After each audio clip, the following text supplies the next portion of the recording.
I would describe Rich as one of the kindest, giving, and quirkiest individuals I've ever met. He is one of the most down-to-earth people, and I've never seen someone that just wanted to give and everyone to be successful and be compassionate. He's just amazing. I've never met anyone like him, and it's so life-changing to just even be in his circle, and I'm so privileged. First impression of Rich was, this guy is really interesting. He's very interested in people and what people are doing. Asks a lot of questions and also very insightful. Rich is very free with sharing information. Rich is very analytical. He's a lifelong learner.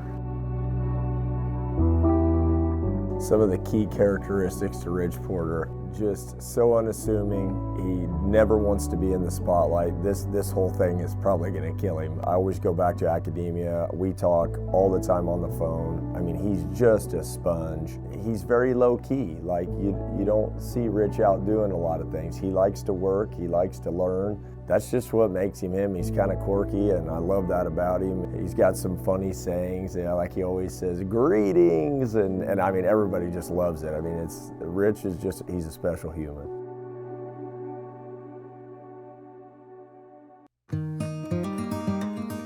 He's just been a constant.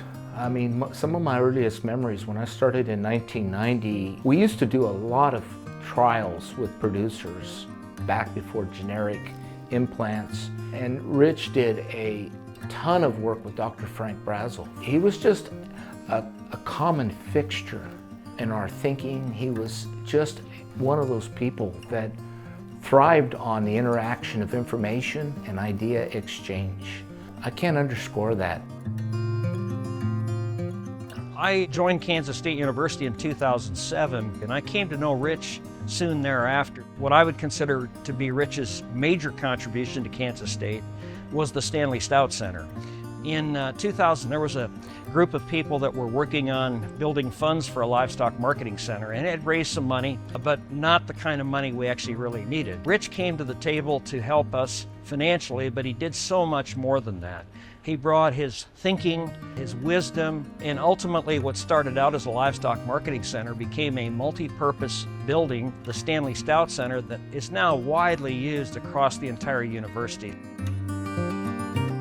When I first came home from K-State, I went to a backgrounding yard, which is in close proximity to Rich's yard, and began, starting calves for him. And so that's where I first met Rich. When I came back here and started running the sale barn and Tyson shut down their kill, Rich came to me and decided that he was going to start selling feeder cattle instead of finishing cattle, and so it began.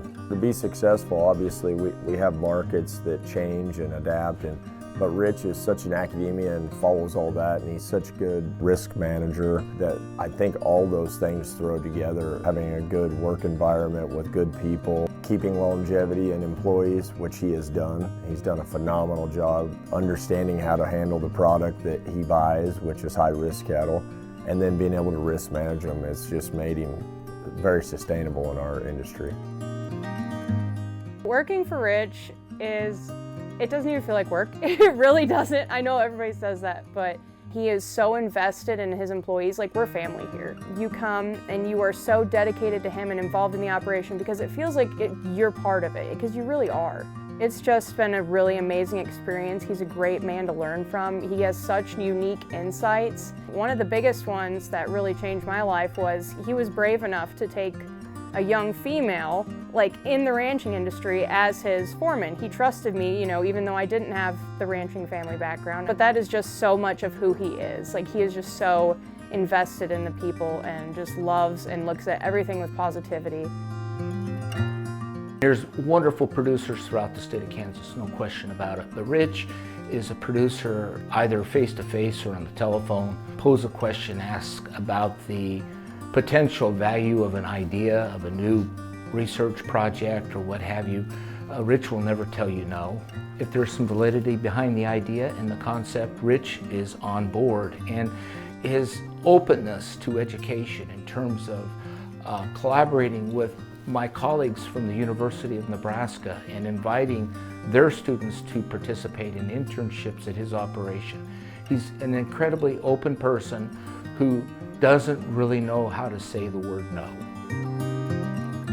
I think he's extremely successful because he really focuses on the numbers, but also he focuses on the relationships. He talks about it, he had written a book, and he talks about where he wants everybody to win in the situation. It's not, oh, how can I win or how can I come out ahead? It's how can we both win to strengthen that relationship. And I really have seen that in leaps and bounds of how he is able to do his operation, how he's able to do his dealings, and it's just really helped him be successful.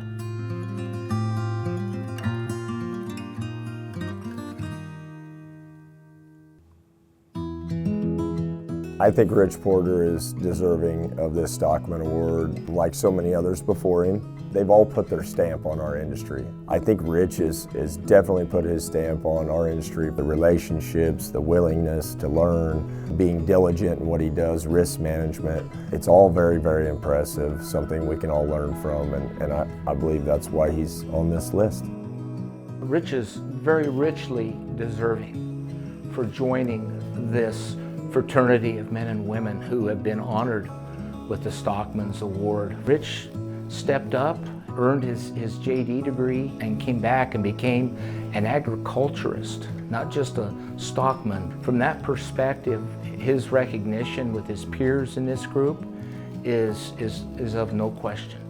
His giving to students, to organizations, to his local charities, the man has distinguished his unselfishness to society as a whole. To me, he exemplifies everything you want as an employer. You know, he cares about the people, he cares about the industry, he wants everybody to succeed, not just him, and he is just so passionate and willing to go forward and progress in it, but also not lose sight of, you know, chasing margins or chasing success. He just cares about living his life to the best. He wants everybody to live their lives to the best, and he's just really invested in everything. There is a long list of what I would call very high stature people that have received the Stockman of the Year award. What Rich brings to the table is, I would call it an extra amount of passion. And he has great interest in people, great interest in what people are doing, great interest in students, in helping students learn. And he runs a beef business that many people would consider to be somewhat unique. His thinking, his ideas, his passion, I think make him a very deserving recipient of the 2025 LMIC Stockman of the Year Award.